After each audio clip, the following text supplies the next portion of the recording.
Trade war fears continued and the market struggled to close over last Friday's close. Thanks for checking out the Civil Reports Market Review, where we take a look at the headlines that move the markets.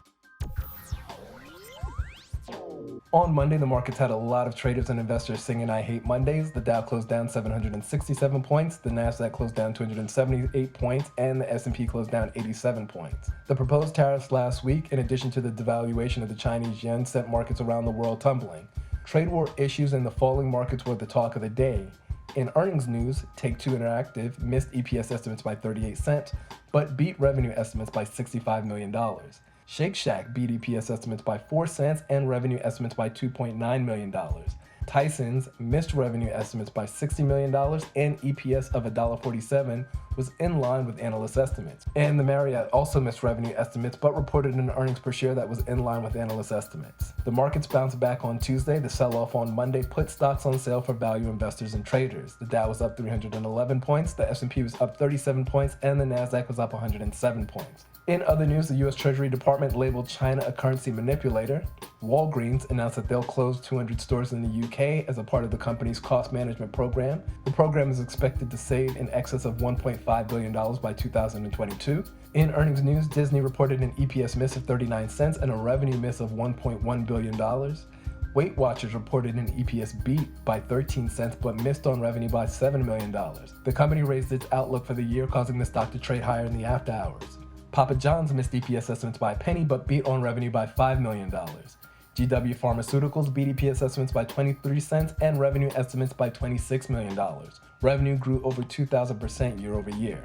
On Wednesday, the markets were mixed, with the Dow closing down 22 points, the S&P closing up 2 points, and the Nasdaq closing up 29 points. The Dow was brought down by Disney, which was still reeling from their earnings report from the day before. On Wednesday, we got earnings reports from LYFT, Monster, ROKU, Skyworks, Fox, and CVS.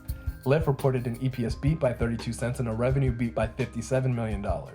Monster Beverages missed EPS estimates by 3 cents and earnings estimates by $30 million. ROKU beat revenue estimates by $26 million and EPS estimates by 13 cents. The stock jumped up big in after-hours trading. TEVA Pharmaceuticals beat EPS estimates by 2 cents and revenue estimates by $90 million. Skyworks Solutions beat EPS estimates by a penny and revenue was in line with analyst estimates. Fox Corp reported an EPS beat of 3 cents and a revenue beat of $40 million. And CVS reported an EPS beat by 20 cents and a revenue beat by $770 million. On Thursday, the bulls were out as the Dow closed up 371 points, the S&P closed up 54 points, and the Nasdaq closed up 176 points. The Chinese government set the yuan at a price slightly higher than originally feared, which played a big part in the bull rally. Broadcom announced that they'll be buying Symantec's enterprise business for $10.7 billion in cash. The other big news of the day came from Uber, which reported a $5 billion net loss for the quarter. The company did bring in $3 billion in revenue, a 14% increase year over year. The stock was down big in after-hours trading. Activision Blizzard beat EPS estimates by 21 cents and revenue estimates by $20 million. Yelp beat EPS estimates by 4 cents but missed on revenue by $630,000. Dropbox beat revenue estimates by $410,000 and EPS estimates by 2 cents. And Kraft Heinz surprisingly beat EPS estimates by 17 cents and revenue estimates by $340 million. On Friday, the market sank again after President Trump gave word that the U.S. will not be doing business with Huawei and trade talks scheduled for September might not happen. Off the announcement, the Dow closed down 90 points, the S&P closed down 22 points, and the Nasdaq closed down 80 points. Overall, the three markets were down on the week. Apex Clearing released a list of the top 100 stocks owned by millennials. The top 5 are Amazon, Apple, Tesla, Facebook, and Alibaba. The link to the full list is in the description below.